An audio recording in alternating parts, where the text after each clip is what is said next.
Hey guys, welcome to a new episode of Sauce of the Scary. Derek Zoo, Jeff Wright here with you on the road to Jordan, getting closer and closer by the week. Jeff, what's going on, buddy? How are you? I'm doing well, Derek. How are you, man? Dude, I'm a little tired. We're not recording at the butt crack of dawn, but I didn't get much sleep last night, so it feels early for me too, brother. I'm probably not running the midnight oil out like you are, but yeah, it's hard getting up this time of morning. Yeah, I'm feeling it today. But anyway, no big deal. Hey, let's just say it, right? This is how much we love our listeners. We're ready to climb out of our warm, comfortable beds to talk about vampire, whatever the person that was in a movie. Yeah, we let the right ones in to our hearts, and so we'll do whatever it takes to make them happy. You see what I did there? Yeah, I think actually if we ever run like Facebook ads for our podcast, let the right one in, WRIGHT. Yeah. I think that's pretty much the appeal we make to new listeners. Honest to God, I'm not sure why I didn't make that joke about you at the beginning of this podcast. And when I say let the right one in, I mean into your heart. Right. I'm not coming for your listens. I'm not coming for your earbuds. I'm coming for your affections. Going right for that aorta valve. It's early. Yeah, it is. The jokes may not be there, but the content always is. Speaking of which, you guys can help us out three different ways. It is early. Here we go. So 3 different ways that you guys can help us out. Join the Facebook group, We Saw Something Scary. Give us a 5-star review on Apple Podcasts, or join our Patreon campaign at patreon.com/Scary Podcast. We'd love to have you guys help us out in any and all of those ventures.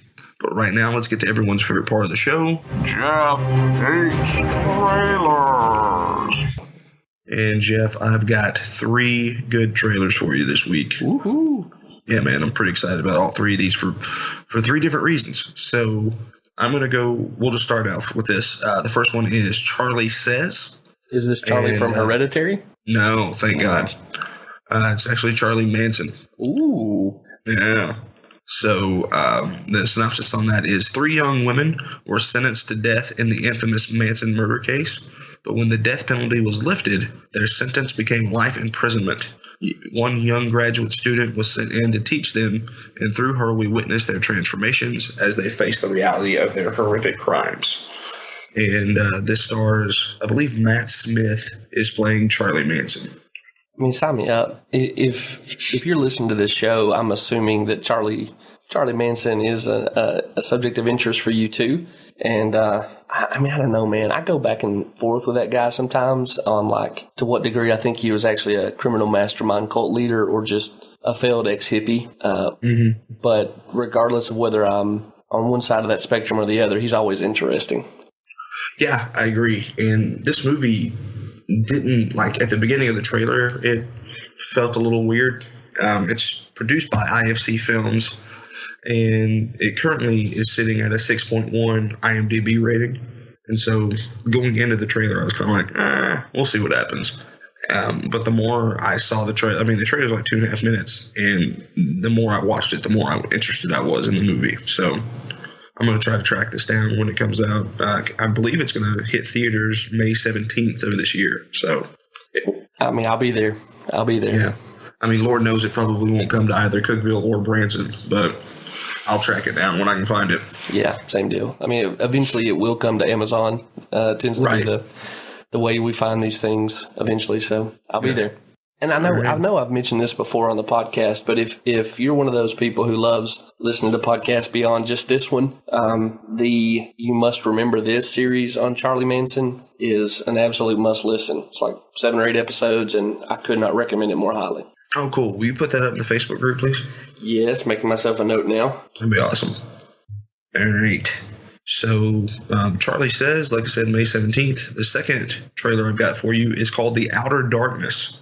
Okay. And here's the synopsis on this. On Friday evenings in the Lensmouth Community Center meets a group led by Father Jonathan Crow. Together they share their stories, tales of strange occurrences, horrific events, and bizarre encounters that have scarred their lives. Now, this may not sound like the most compelling thing ever, but I watched the trailer for this, and I'm just going to say, I'm going to put the trailer up when this episode drops. I just implored you to watch the trailer because it looks, I don't want to say terrifying, but intriguing is probably the best word I can describe for it. Well, I'll tell you why that does sound compelling to me. That is now my official headcanon for what the Midnight Society grew up into.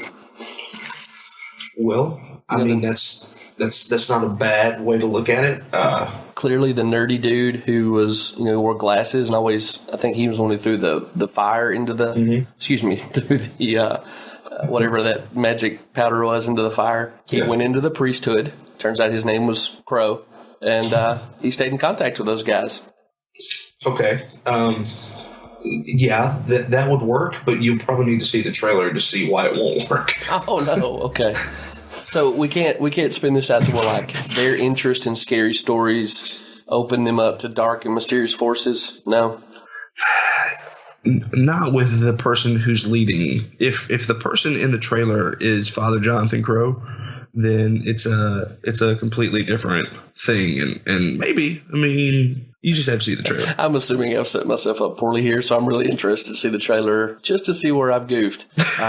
But yeah, so if that's not what's going on here, can we just go ahead and write that fan fiction and sell it as a spec script? Yeah, I mean, I would love that. Okay. I think that would be great. So you think it looks like it's going to have legitimate scares? Yeah. Let me, I know that I can't do this for the listeners, but I'm going to send you this link, and you can just take a look at the picture that accompanies the link on Bloody Disgusting, and you can tell me whether or not you think this is Ross from Are You Afraid of the Dark? Well, that dulcet tone of Mario getting a coin tells me that picture has arrived, and...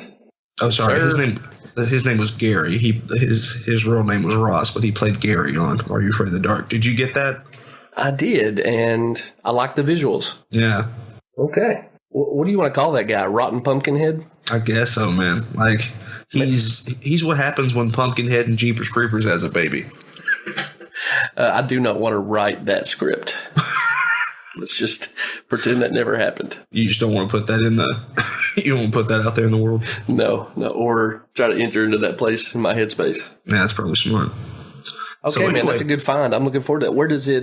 So this is on a YouTube channel called Alter. Sweet. Yeah, and I didn't know anything about Alter, but Alter is self-described as the first premium horror entertainment brand that reaches fans, easy for me to say, across all platforms, giving voice to emerging, diverse, and established filmmakers. Okay. Well, good for them. Yeah. I will be checking that out then. Alter, like where you go to sacrifice animals, ALTER, or rather TER. Yeah. Okay. All right. Yeah. And so I'm excited. I went and subscribed to Alter last night, and as of this recording, The Outer Darkness should be available. I know that it was supposed to debut today. I don't know what time. Today, as of March the 14th. I'm not sure what time that they're, let those drop, or if they, I don't know how Alter works yet, but anyway, they should be up by the time you hear this. So. Oh, sweet. Okay. I'll subscribe also to our own brand spanking new YouTube channel for Saw Something Scary. Yeah. And you guys can subscribe to that as well. So, all right, man. So we got that. Let's see. And finally, we have Another Darkness. It's just a bleak time here in Jeff H. Trailers. Actually, it's not. This is more of a nostalgic thing. This is more of a shout out to our buddy Jody Webster. In Search of Darkness, a journey into the iconic 80s horror. Okay. So let me throw this at you. Jody put it up in the Facebook group, but I wanted to let this be known here. Featuring compelling critical takes and insider tales of the Hollywood filmmaking experience throughout the 1980s, In Search of Darkness will provide fans with a unique perspective on the decade that gave rise to some of the horror genre's greatest icons, performers, directors, and franchises that forever changed the landscape of modern cinema.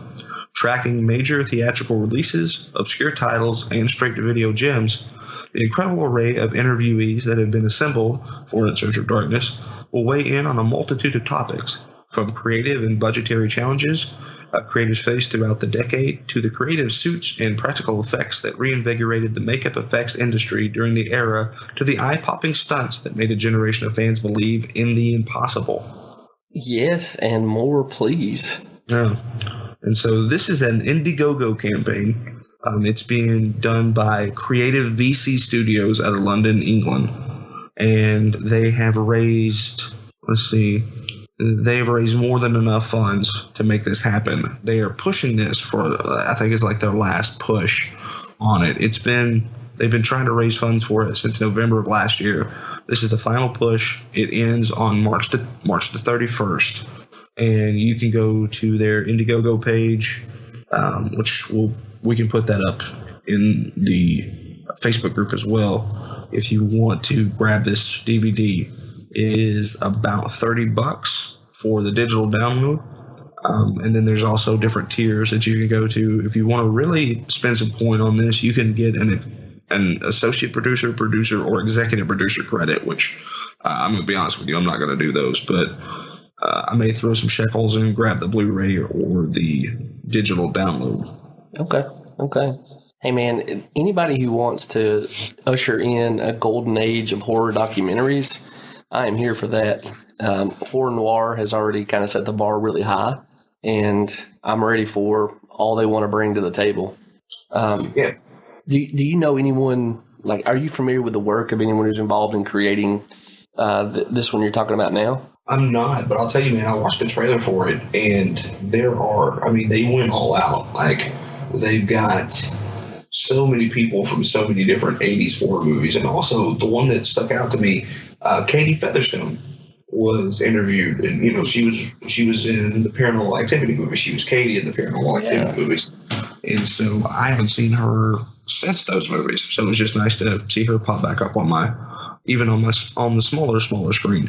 But yeah, they talked to a bunch of obscure people. They talked to a bunch of people that I didn't know.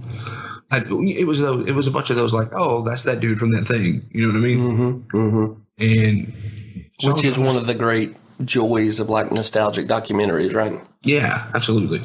And so for me, that was a really cool part. Was getting to see that, and it's a really great. I think it's like almost 4 minutes of the trailer. And I mean, for documentaries, obviously you're not spoiling anything. So unless you're watching Finding Neverland, then that's a spoiler in itself. Yeah. Have you? I mean, not to go on a trail. Have you seen that? Dude, I know enough about that one that I don't have to watch it. You know what I mean? I watched the first hour and 15 minutes. So it's a 4-hour documentary. It's broken up into 2-hour parts. I watched the first hour and 15 minutes of the first one, and it churned my stomach so bad that I had to turn it off. Yeah. See, I don't know. Maybe it's me not being brave enough to look at the horror, but I'd read enough. I've read 3 or 4 pieces on that, had enough details in it to say I can draw a conclusion without having to slog through it. And so, no, I haven't touched it. You did the right thing. Like, I had to go and watch a bunch of Brooklyn Nine-Nine and like The Good Place and stuff to get my headspace right after that, because I was just like, it's tough. It's a lot. It's kind of a hashtag I don't want to live in this world anymore. Yeah, for sure. But anyway, to get back on the good stuff, it's a great trailer, and I'll put that up as well with the link to the Indiegogo. So if you guys want to get this, we've got about 2 weeks left. And Jeff, just so you know, I reached out to Creator VC Studios to see if they'd like to come on and do a small little interview. So, oh, sweet. Well, do they have any kind of Twitter feed or anything that our listeners could help us get them interested in doing that through? Not that I've checked, but if so, I'll put that up in the Facebook group as well. Okay, cool. Guys, if you're listening and you're able to help out in that way, that always kind of adds momentum to the stuff we're trying to get done. And we'd appreciate, particularly if you sign up and you say, hey, I'm going to support this. Tell them you came through our podcast and you'd like to hear them talk about the project with us. Yeah, absolutely. Hey, before we leave the subject of documentaries, have you taken a look at Eli Roth's History of Horror? No, I haven't. I have not either. And I'd like to know before I start, because I think people who've listened to our show for very long already know this, but just to be on the record, Eli and I don't exactly square up in what we like about the horror genre. And I don't know. I don't know if I want to take that time dive without somebody recommending. So, listener, if you have checked out History of Horror, I think it's on Shudder, and you could give a recommendation, yay or nay. I'd love to hear it. So hit us up, Facebook group, Twitter, email, whatever you prefer. I'd like to know your thoughts on the project. Absolutely. So, all right, man. That's all I got for this week's edition of Jeff Hates Trailers. Well, all right. Then let us get into This week's Horror Report. I'm thinking about temporarily renaming the Horror Reporter to Jordan Peele, We Love You, Let Us Count the Ways. Yeah, man, I've almost wanted to just rename the whole podcast to Jordan Peele Love Letter. That's something I'm definitely willing to consider. So we'll just demo that as an idea here. Have you been paying attention to the Rotten Tomato scores for us? Oh, yeah, man. It's a hard 100%. Yeah. And this is not one of those weird deals like we saw with Captain Marvel where political agendas are driving people to Rotten Tomatoes. If you start scrolling through the reviews for the movie, it's all people starred with top critic and names you recognize. So Peter Bradshaw's in there, Emily Yoshida, Brendan Katz, the lady who reviewed it for RogerEbert.com. Every one of them is like, awesome movie. And I'm not surprised, but I kind of feel like, stop, I can't get any more excited. You're going to give me a stroke. You know what I mean? Yeah. Mm-hmm. So we're anxious to see Us, if you hadn't picked up on that already, right? Yeah. I mean, I would assume, we're going through these 10 movies that people would understand that, but maybe not. Right. Hey, so on that same vein, did you see the little pop-up thing that they did in South by Southwest? That's where they premiered the movie. Yes, I knew they premiered it there, but no, I didn't watch anything because of my psychopathy regarding knowing about this movie before I see it. Sure, smart. So they did a little pop-up thing where they actually brought in the outfits that the tethered wear, and then they basically took a picture of you, and it was you facing yourself like the movie. Dude. Yeah. I mean, don't get me wrong. I would have. I'd been glad to be at South by Southwest anyway. But I for real would have liked to have been there for that. Yeah. I think that's our costumes next year, right? For Halloween, we go as tethered versions of Saw Something Scary hosts. Yeah. All right. Yeah, I think that's that's how we do the podcast that week. I know some of our listeners are really good, like seamstresses and whatnot, or seamsters, I guess would be the other one. Can we talk to y'all about a private commission? Yeah, we'll just take it out of the Patreon campaign. All right. Which means we need more people to sign up for the for the Patreon campaign. We'll have a tier, just pay for Jeff and Derek's costumes. I'm sure people will chomp at the bit for that. Oh, yeah, of course. People love us. Yeah, for sure.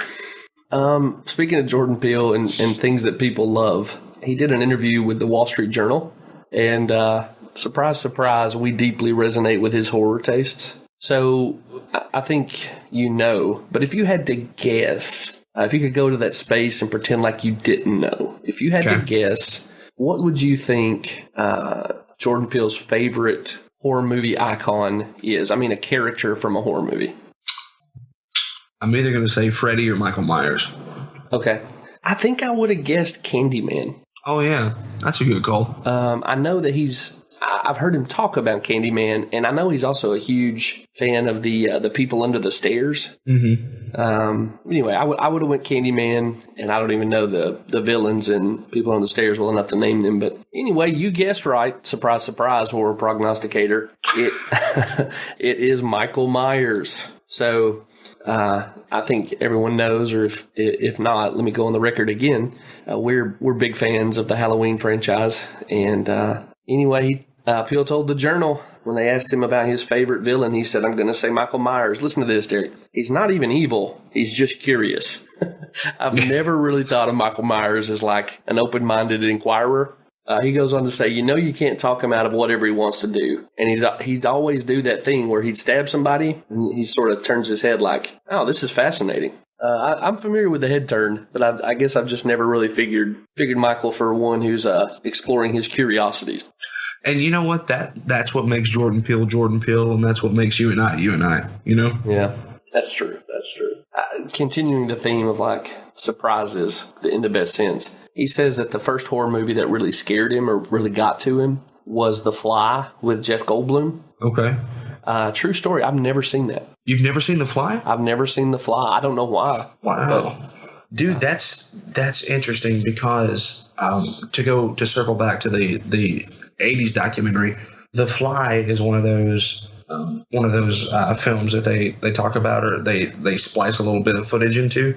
And I was watching that last night thinking, man, Jeff and I really should review The Fly when we get the chance. The Fly, that's really interesting that he says that because The Fly, I didn't have good parents. And they just pretty much let me watch whatever I wanted to. I watched that movie when I was like 3 years old, and it terrified me. Well, in the piece, he says that he saw The Fly at an inappropriately young age. So y'all have that in common. We may be brothers. I think you might be, yeah. Yeah. Or like, I don't know, I'm not as up on like Eastern thought about the human soul, but is there any chance that y'all were like separated in the great eternal prior and you're just, two halves of the same whole that dwell in separate bodies? There's a really good chance. Yeah, so that's now my headcanon for you and Jordan Peele. Yeah, I'm in on it. So, the last time I did this on this very episode, I said we should write a script based off of it. So could we do like a Being John Malkovich follow-up? Yes. Oh, please. You know how hard Jordan Peele would love that. Done. And when we get off the air here, buddy, we'll start throwing some ideas out. When we're off the air, homie, I'm writing right now. Well, I know that I'm already talking to Cameron Diaz. She's not doing anything, so we'll get her in this thing. It'll be great. True story. I think that, on this part, we've been, on the first two items here, we've been remarkably unified in our joy and delight. We're about to part company, I believe, sir. Well, of course. So this comes courtesy of friend, patron, occasional co-host Jody Webster via the Facebook group. Oh, God. Not Jody. I love Jody, but I know where you're going now. So, Patrick Bryce, are you cringing yet? Yep.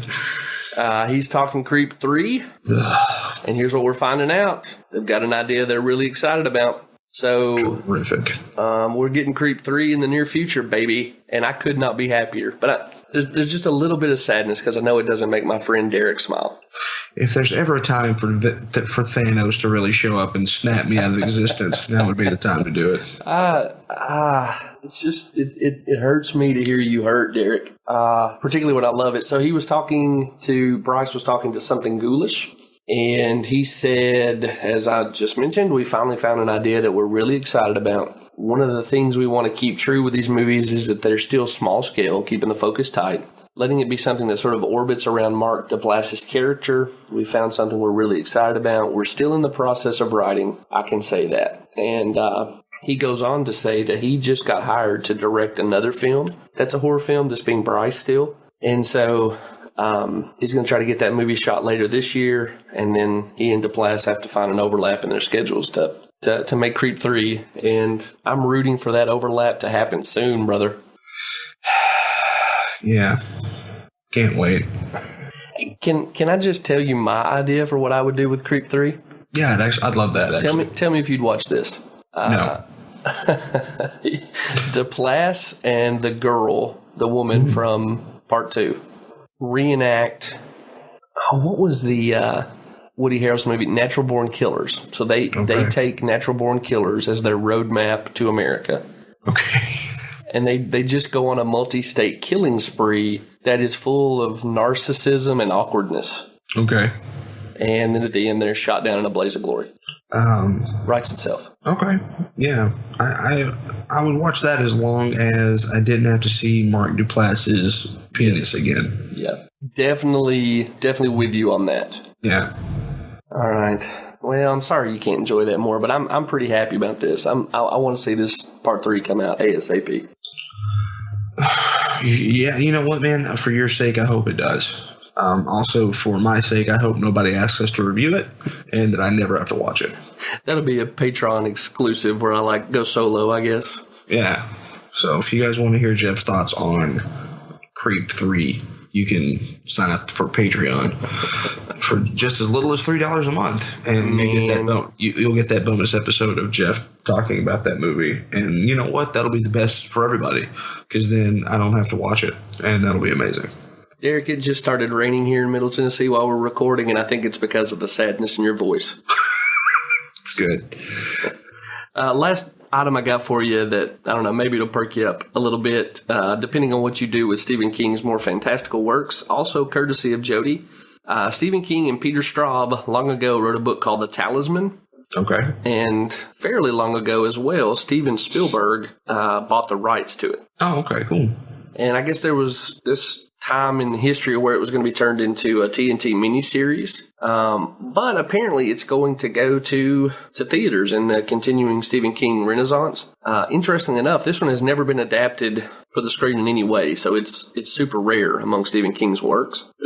And they're pulling in Mike Baker, who has been involved with The Handmaid's Tale. So anyway, here's the summary. I was totally unfamiliar with the work, so this was interesting to me. In The Talisman, Jack Sawyer, who is 12 years old, is about to begin a most fantastic journey, an exalting, terrifying quest for the mystical talisman, the only thing that can save Jack's dying mother. But to reach his goal, Jack must make his way not only across the breadth of the United States, but also through the wondrous and menacing parallel world of the Territories. In the Territories, Jack finds another realm where the air is so sweet and clear, a man can smell a radish being pulled from the ground a mile away, and a life can be snuffed out instantly in the continuing struggle between good and evil. This sounds familiar. Here, Jack discovers twinners who are reflections of the people he knows on Earth, most notably Queen Lara, the twinner of Jack's own imperiled mother. As Jack flips between worlds, making his way westward toward the redemptive talisman, a sequence of heart-stopping encounters challenges him at every step.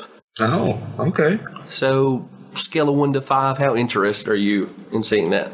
4. Okay. Yeah, I think I'm with you then. I didn't know how you'd respond.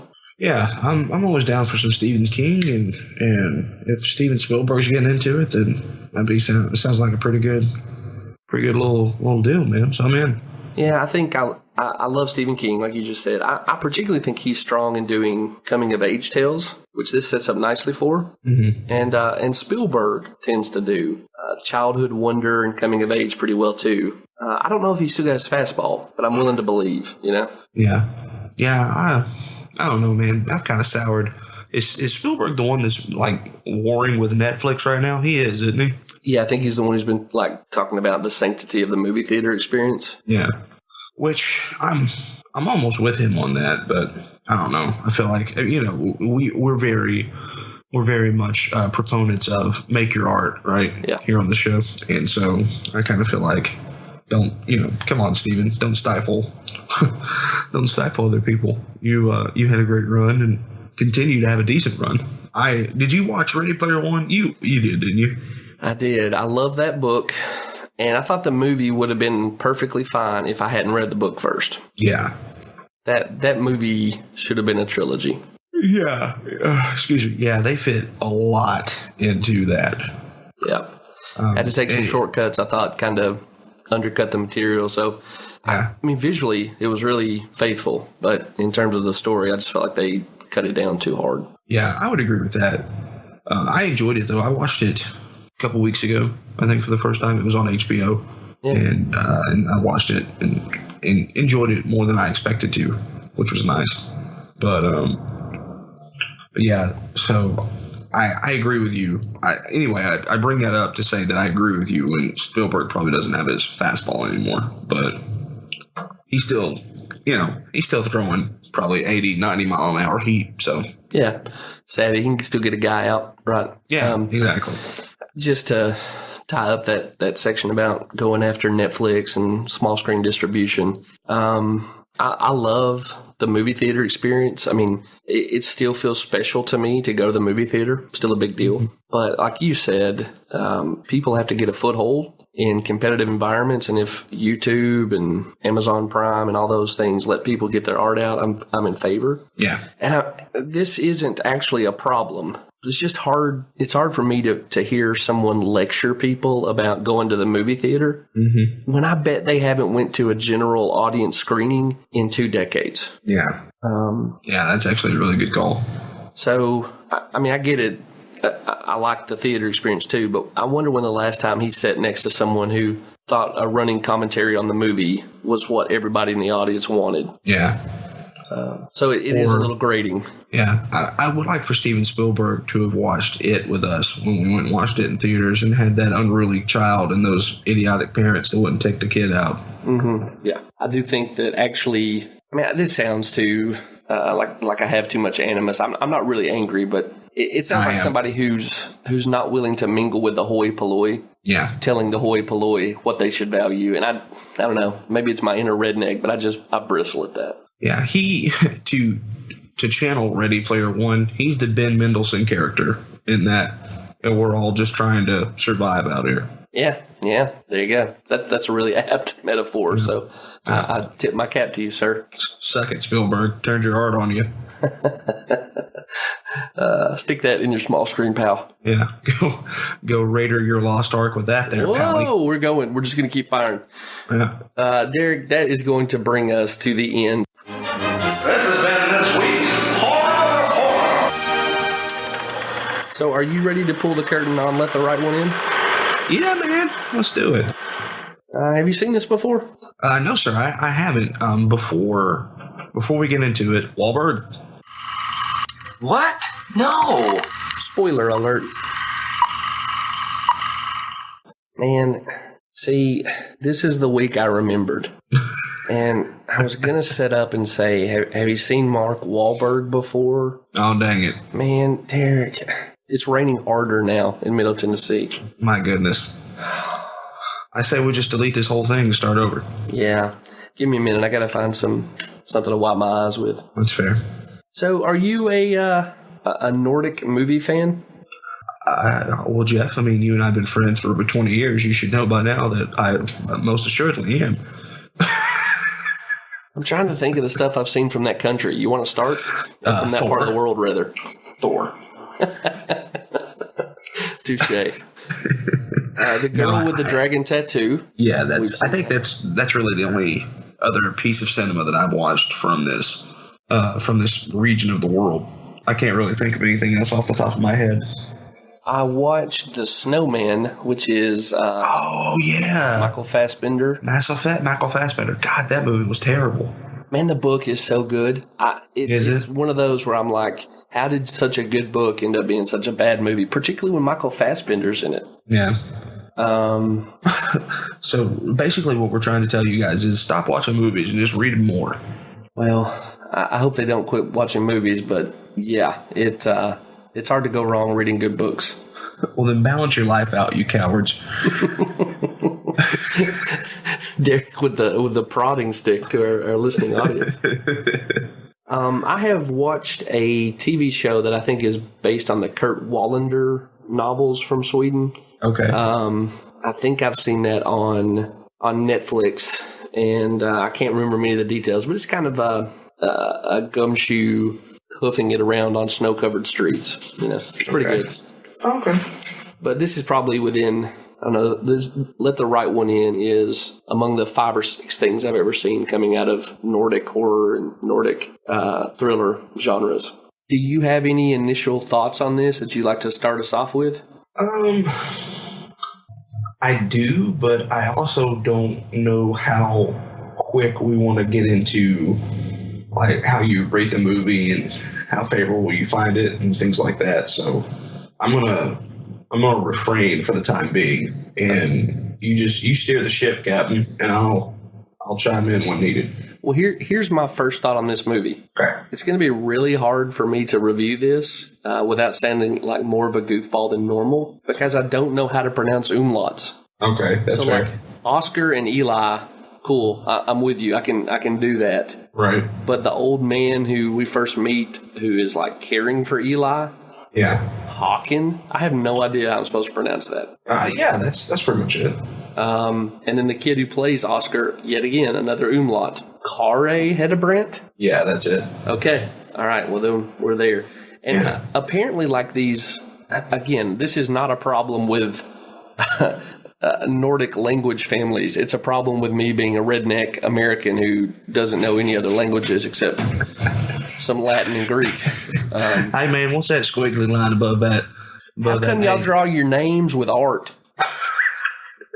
Hey, man, last time I saw somebody do that, it was Prince. You telling me you think you're better than Prince? Is that a smiley face in the middle of your name? You don't get to do that. That's illegal. What are you looking like a Walmart sticker with your name for? That's stupid. Oh, I'm going to call you Rollback. All right, I'm done. This has been your weekly presentation of Redneck Theater. Otherwise known as Conversations with Jeff. So I'll be honest with you, Derek. This movie is a rare film that feels like I'm watching a glacier melt, but which kept my interest. Okay. Did you have any difficulties with the pacing, or were you engaged the whole time?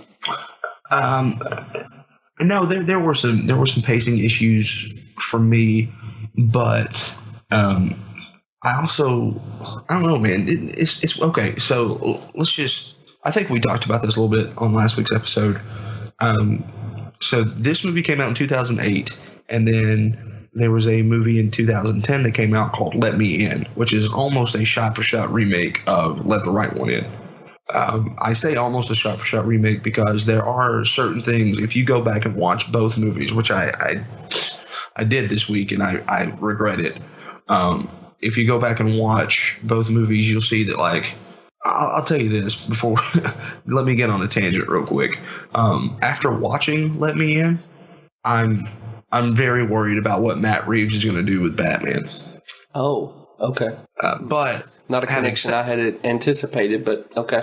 Having said that, though, he made the Planet of the Apes movies, and they're good. So I'm hoping that he just grew as a filmmaker and as an artist, because I loathe Let Me In.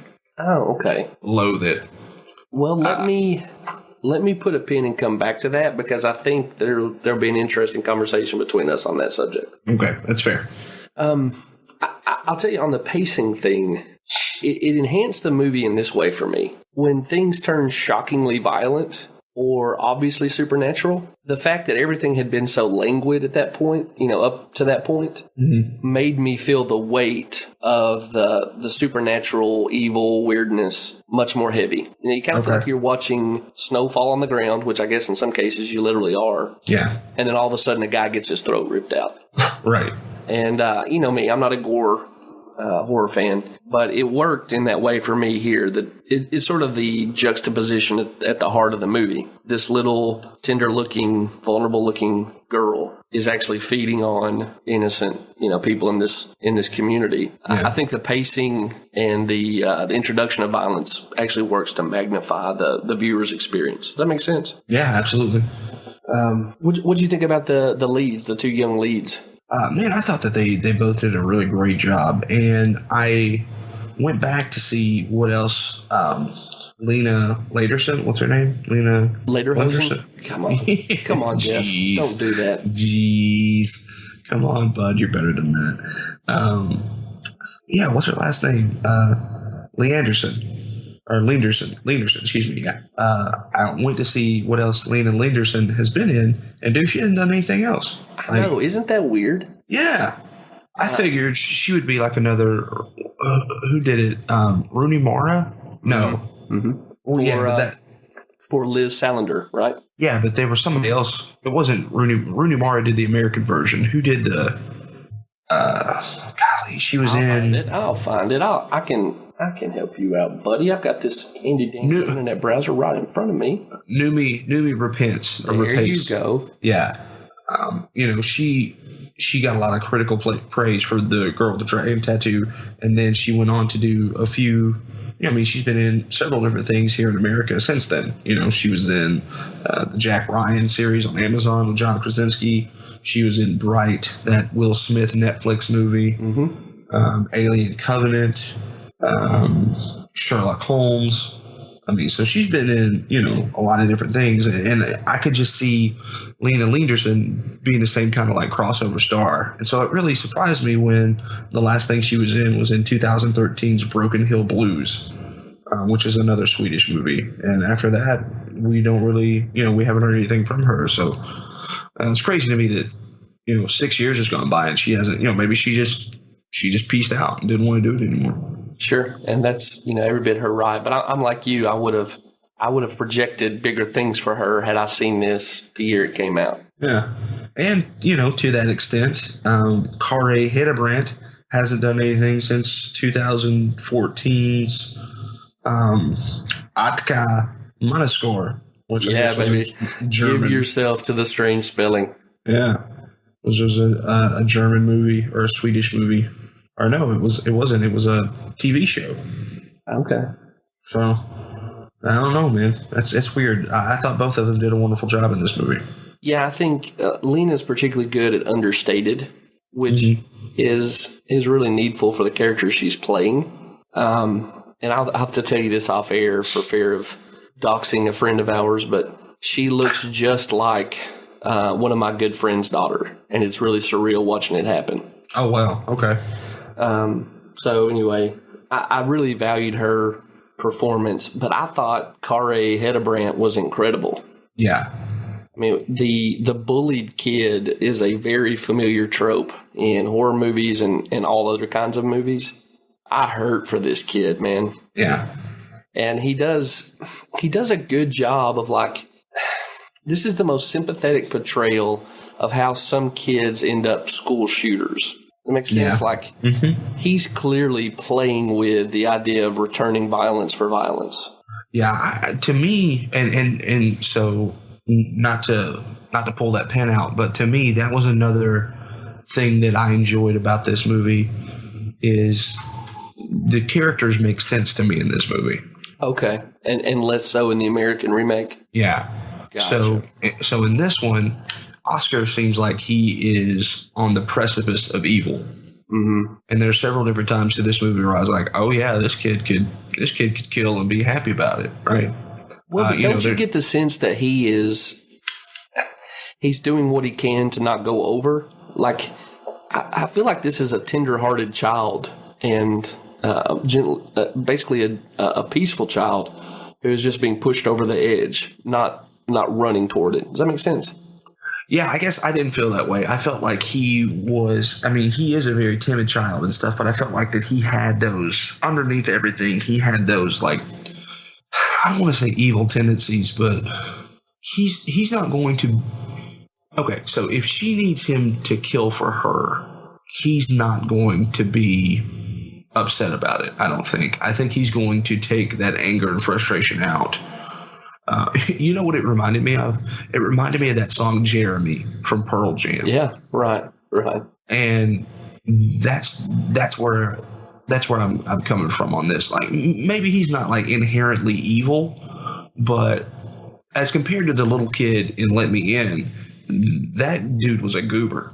Gotcha. And he cried a lot, and he, even when he finally tries to, throw retribution at the bullies, he still is crying and things like this. And it's, to me, he danced on that line where he was kind of yeah, I'm a shy, timid guy, but there's also something dark within me. And I think it's really kind of summed up in that scene where she's covered in blood and she looks at him and she's like, be me for a minute. You remember that scene? Mm-hmm. Oh, absolutely. And we get to see her aged face. That's, I think, the second time. Yeah. In the movie, yeah. And that really kind of resonated with me a lot. I think one of the biggest things that you know what? We'll just keep going. I'll get to it when we get there. Yeah, my read on that guy is a little different from yours. I think he's playing with darkness. But I think if she doesn't come along and groom him, he doesn't become the character who might grow into her new Haken, the way we're left at the end of this movie thinking he's going to. Mm-hmm. And she's the one who comes to him and says, stand up for yourself, which actually I think is pretty good advice. But it's a nudge in the direction of violence for violence, right? And then that scene you just mentioned, she says, we're not that different. You want blood as well. So come, put yourself in my shoes for a little while, be me. And I think those two combined with her delivering him from the bullies is her grooming him to be her next feeder. And I guess I just didn't read him as a guy who would get to that level of violence apart from this 1,000-year-old vampire pushing him in that direction. But nonetheless, your read, my read, some other read. This is a rare horror movie that really does major in on character development and give you a chance to see characters. I mean, I don't know if you want to say grow, but certainly change. Yeah.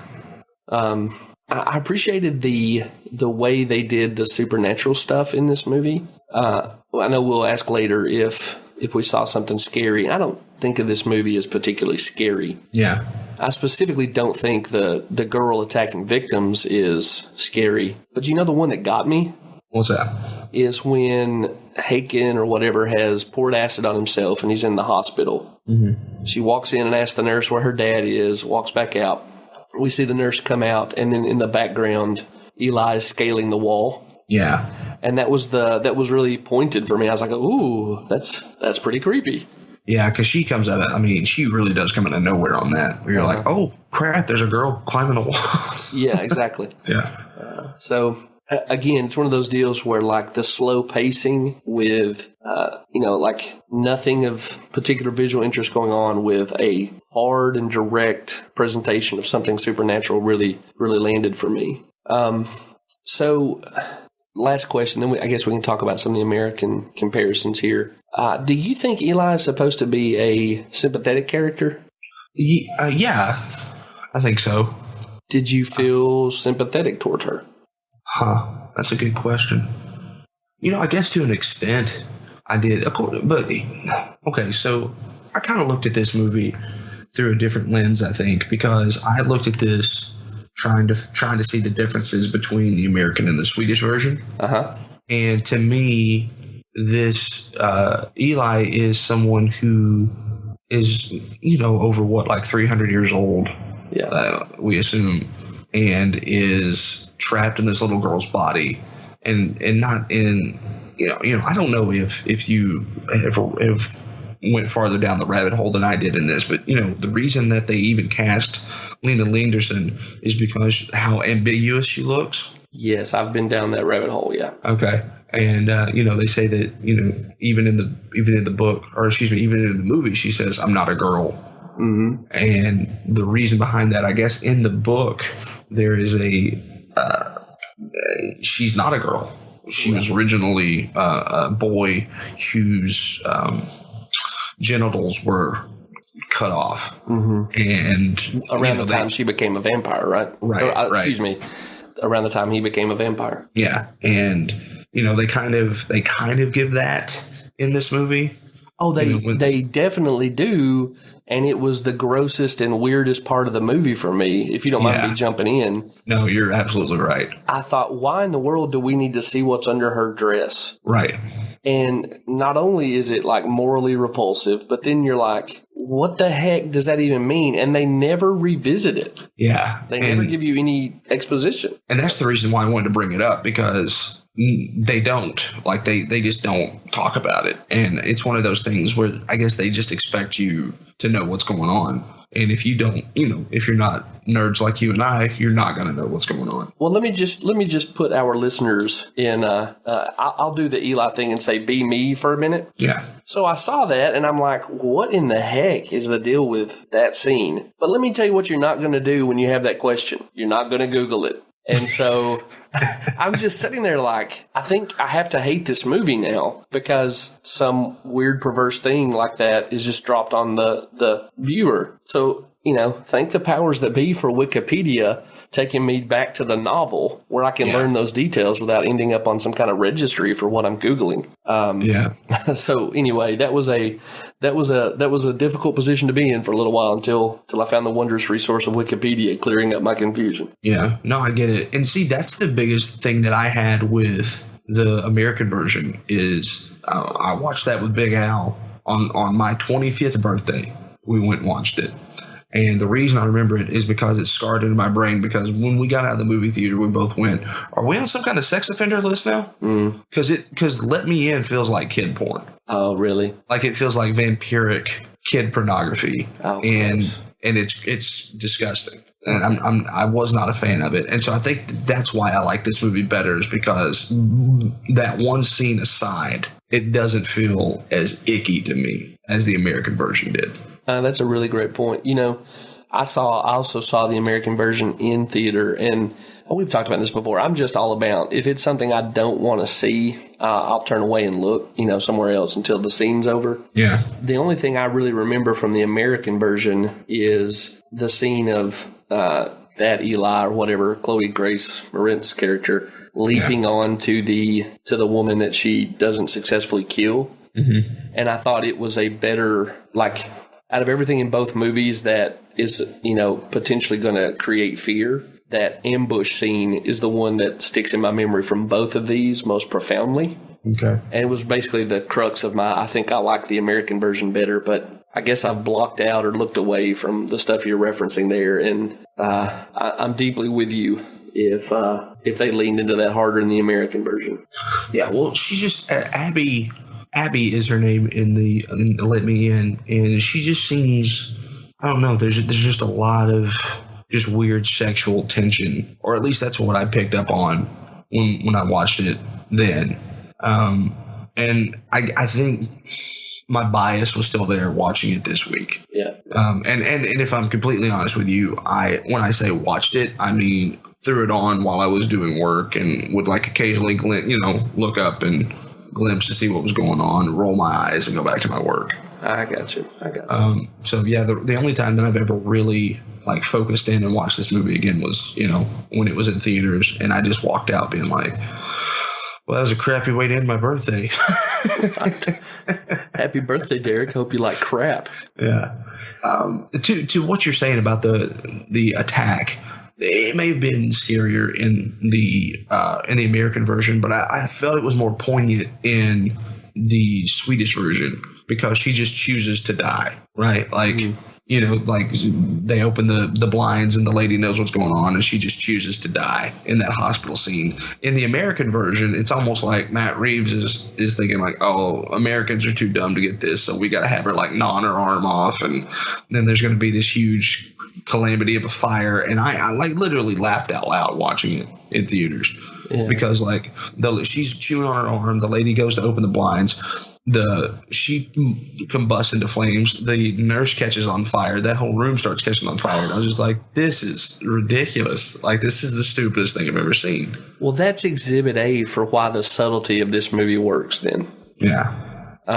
Because in the original, you can tell that better than anyone else involved, this lady realizes what she's become. Right. And she knows the only peaceful way out for everybody around her is to have him open those blinds. Exactly.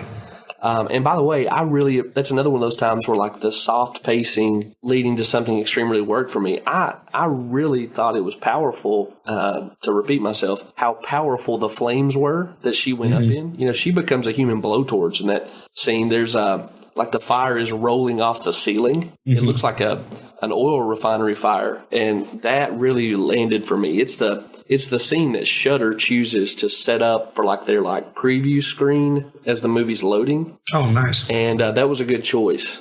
Well, so to come full circle back to my question about if you thought Eli in this movie was sympathetic, the reason I asked you is because I very much saw her as a sympathetic character that, for most of this movie, I saw her as a victim of circumstances. She has been made into a vampire. She's been mutilated, I later find out. Right. She's trying to make the best of those circumstances and trying to survive, trying to find human connection, even as a member of the undead. But then when we get to the end of the movie and she's in the box and he's riding in the train, kind of chaperoning her wherever they're going next.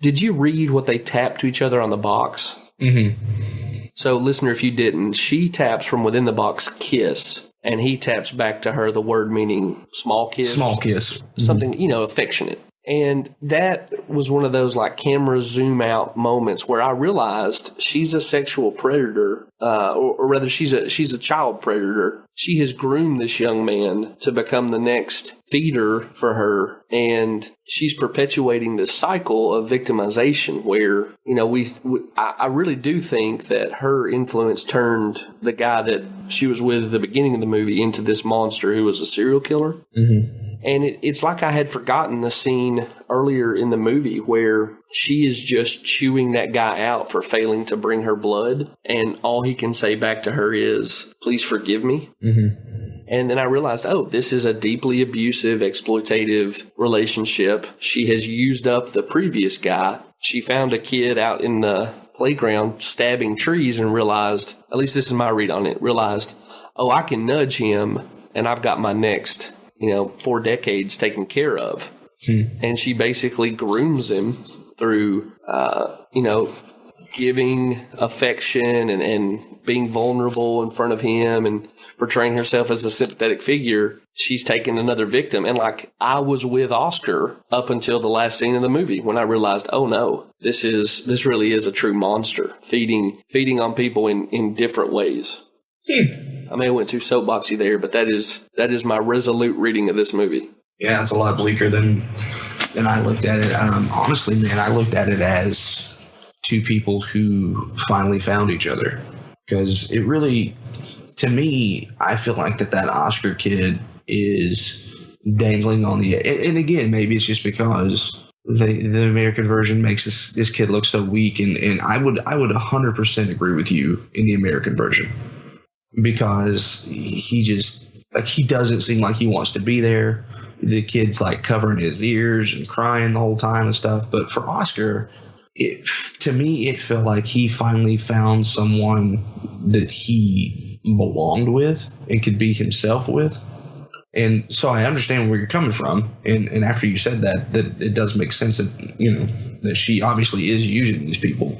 But I don't know, I feel like that there is a connection there, especially with the see me, that see me scene. Yeah. I feel like that there's more of a even if it's like, romantic kinship or whatever the situation is, like Oscar sees this girl or this entity, knows what it is, and still chooses to go along with it.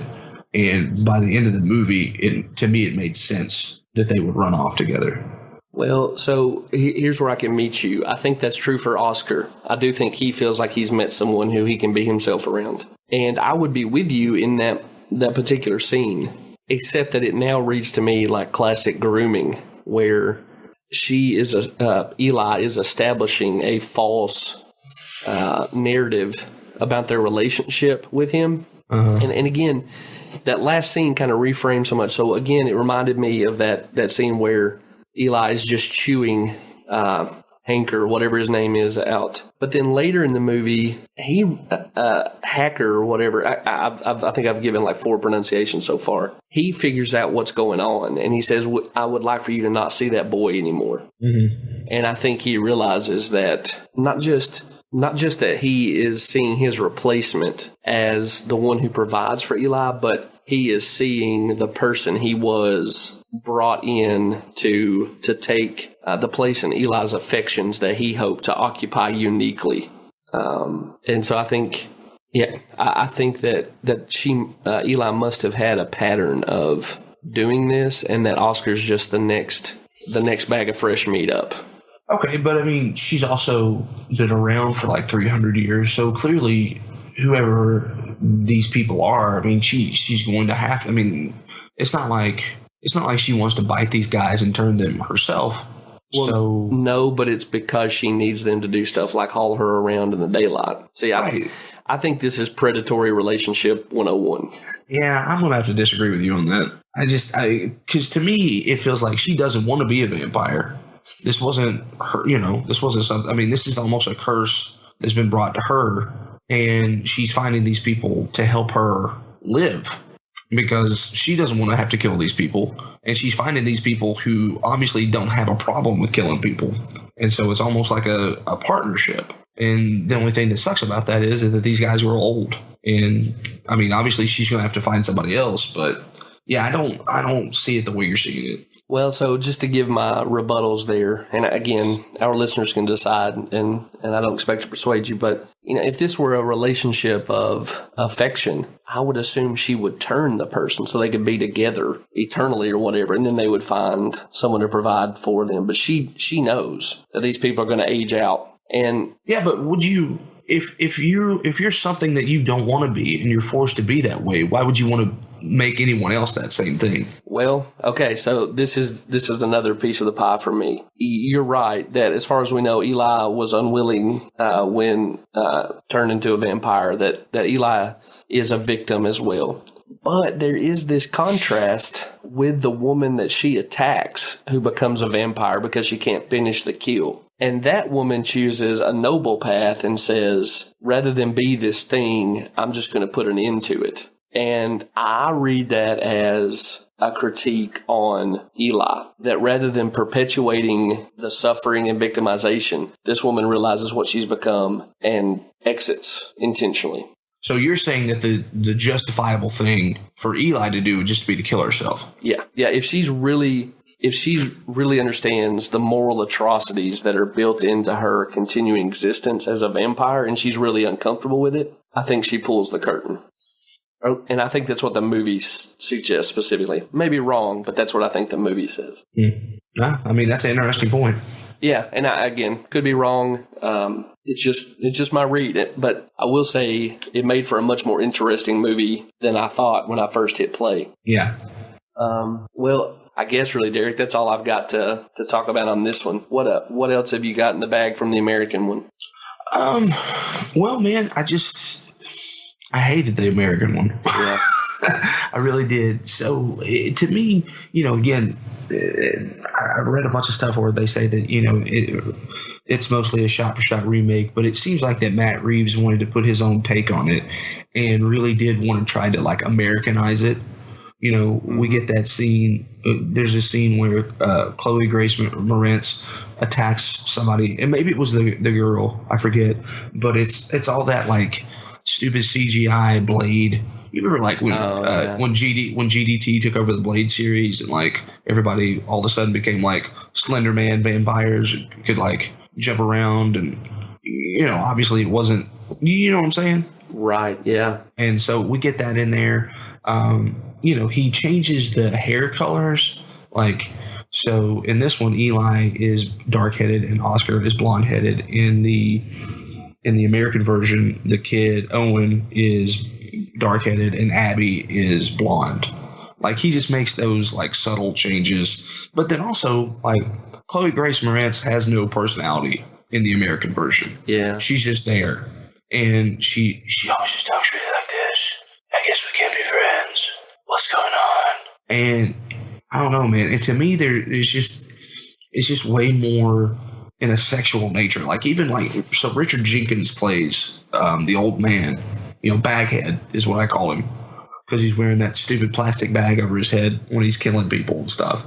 And just, they seem more sexual towards each other than Hawker and Eli do. Which I think is more consistent with the novel, right?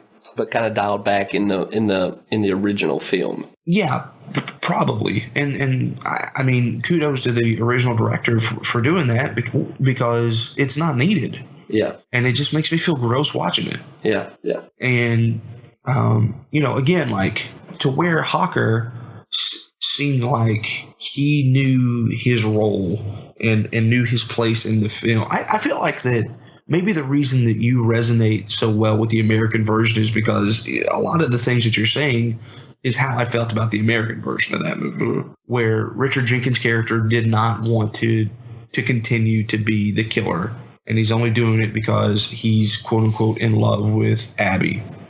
Owen doesn't look like he would want to do this either, but she's obviously vetted him. Mm-hmm. And there's a very predatory relationship there. I didn't feel that in this movie. I felt like there was a kinship there. And maybe she is picking, like, maybe there is a stereotype that she's looking for in those movies, but they seem to know the story. They seem to know what's going on, and they seem to be okay with their role in it, as opposed to, Owen, who at the end of the movie had no reason to go with Abby. Like, he has no reason. The entire time he seems like he is a child, but he seems like just a scared little boy who's gotten in way too deep. And at the end of this, he's just cheerfully like, hugs and kisses with the Morse code. Yeah. And I'm like, and so I remember walking out of that movie being like, what the F did we just watch? Like, literally, me and Big Al were both like, what did we just watch? How was this made? Like, this is just, I feel like Chris Hansen's going to come to our house and be like, hey, come over here, have a seat. We need to talk to you for a second. And I didn't feel that way in this movie. I felt like that there was like a kindred spirit between them. And, she and Eli and Oscar would have been friends or boyfriend, girlfriend, however you want to say it, had there not been this condition that was keeping them apart. And that Oscar had finally found someone that he could belong to. And so maybe you're right that maybe Eli's a little bit of a predator, but I also feel like that she's found someone in Oscar that she can, she's found a friend. So yeah, there's my spin on it. You could be entirely right, and I think it's just as likely as me. But here's what I'm going to suggest maybe happening with the American version. You know how we talked about how like it's more subtle and restrained in the original. What happens to the woman in the hospital room? Mm-hmm. And you said that Reeves felt like he had to like dial it up to 12. Yeah.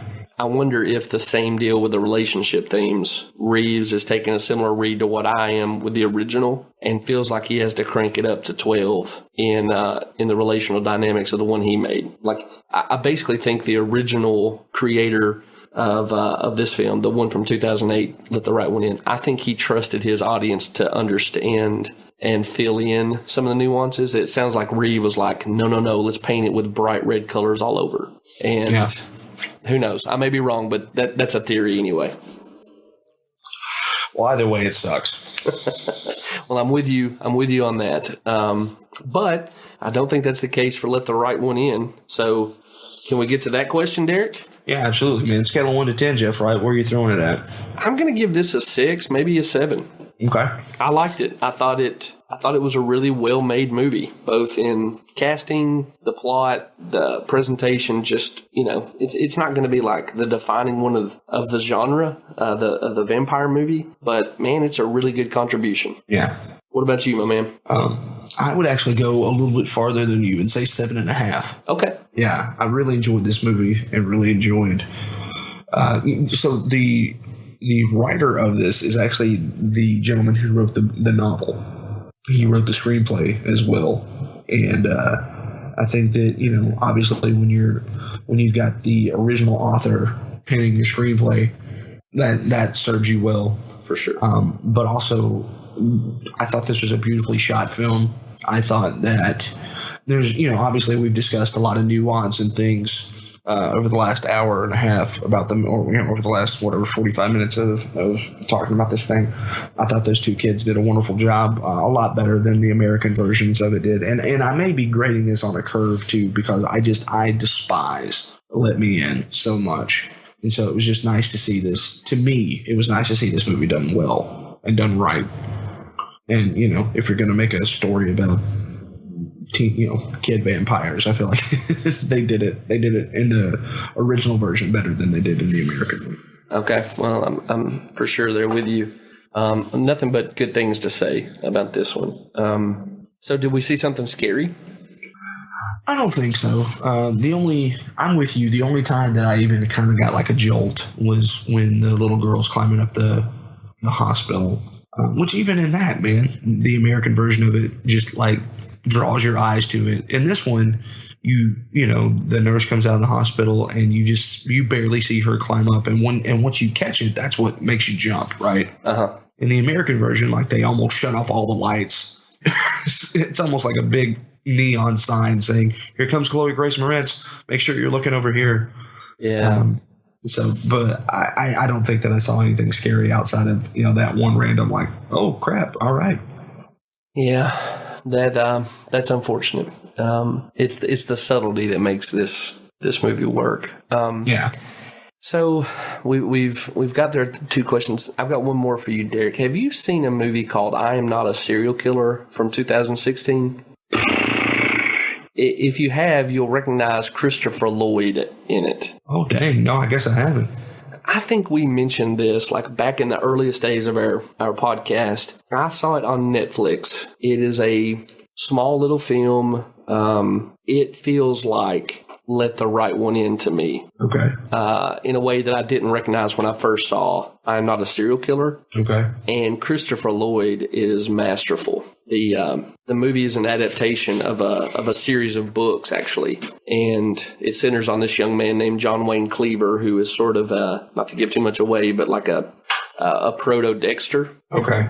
And then Christopher Lloyd is his neighbor, and I recommend it strongly. Okay. Cool. In fact, it's one that I'll suggest someday as like a bonus episode review because I think it's well worth it. Yeah. You had me at Christopher Lloyd, so he's great. He is great. Hey, let me tell you what I think this has to do with us. Yeah, let's do that. I think that what Peele's going for in this is how oftentimes we feel like that there are other monsters out to get us. Uh-huh. But in truth, the real monsters are us, like our people. And the reason I say that is because, like, here, this boy befriends this vampire, but he has to deal with the bullying from these other kids. Uh-huh. And so instead of being afraid of the monster, he's afraid of other people. And I feel like that there's a lot of context in that to what we're seeing with these doppelgangers and the tethered and stuff that's coming through with us. So that's my synopsis or my hypothesis. Well, I am tracking with you right along. So obviously it's not going to be pacing that Peele borrows from this. We can tell that from the trailer.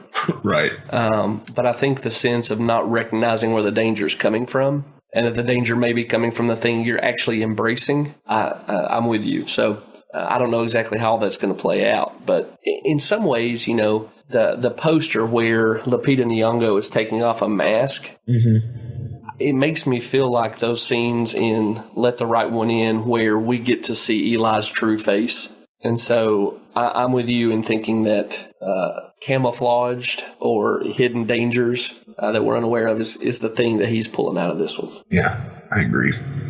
All right, man. Well, before we wrap up the episode, can I throw us to iTunes reviews for a second? Because we've gotten a few and we haven't noted them in a while. Yeah, absolutely. So I don't want to spend a ton of time here because I know this isn't what people are listening for, but I do want to say thanks. And I believe the last person that we mentioned having left a review was username Jodell9 from August of 2018. I think Derek and I both know who that Jodell is, and we're thankful for his friendship and his listening. Absolutely. Since then, though, we have October 31st, username Cloam, Kloam. Hope I'm pronouncing that right. Said that they got to our podcast from YouTube. Hurrah. And we're really thankful for horror content with good storylines. So thank you, Clone. We appreciate it, man. Well, thankful that you're listening. And thanks for the review. December 4th of 2018, Scandal fan Nick Pat. Listen to this, Derek. I'm not even into horror movies except for Get Out, but these guys are sweet, funny, and bring some joy and refreshment into my life. Because of them, I've seen some good horror movies I'd never have touched otherwise. Thanks, guys. How sweet is that? Yeah, well, hey, thank you, bud. We appreciate that. And then the username for the most recent one, coming just from earlier this month, Great Horror Podcast is the username. Said, love these guys, great insight into horror movies, great and active community on Facebook that makes you feel like you're really part of the podcast. I'm assuming that's one of our Facebook friends, and hey, thanks again for the iTunes review. We've talked again about how it helps us know what we're doing right and what we should adjust with the podcast. Also helps people find us, and it's just really kind of y'all to take time to do that. So thank you very much. Yeah, absolutely, man. We really do appreciate that. It's not only does it help the podcast out, but it's just great to know that you guys are enjoying the show, and that's for Jeff and I, that's the biggest thing. So thank you. Yeah, 100%, and we totally echo the idea that the community around this podcast is one of the best things about it. So we're thankful for all of y'all in that sense as well. Absolutely. Well, brother, I'm done yakking. You want to take us on out? All right, man. So next week we finish up the Road to Jordan, just in time, right? Yeah, baby. So we're doing the Sixth Sense next week, and I'm actually, I know this is going to sound crazy, but I'm actually looking forward to seeing that movie. So we'll review that, and then it's here. It's time. Well, you know what? We'll probably need a filler for the 22nd, Jeff, because I don't think because they bumped it back. Yeah. Yeah. Okay. Because the 15th, and then we'll have to figure that out. Maybe. I know that we talked about doing Get Out as the Patreon episode. Maybe we do throw that in there on the 22nd. I'm definitely willing to consider that. Okay, we'll figure it out. We'll figure it out and let you guys know. But until then, get ready. Watch The Sixth Sense. Thank you guys so much for listening. Remember, you can find us at We Saw Something Scary on Facebook, Scary Podcast on Twitter. He's at Right Jeff. I'm at Derek Zoo. And we'll see you guys back here next week. Until then, this is a reminder to stay away from clowns and sewers, teenage vampire androgynous people, and white people with teacups. See you back here for The Sixth Sense. Bye-bye, man.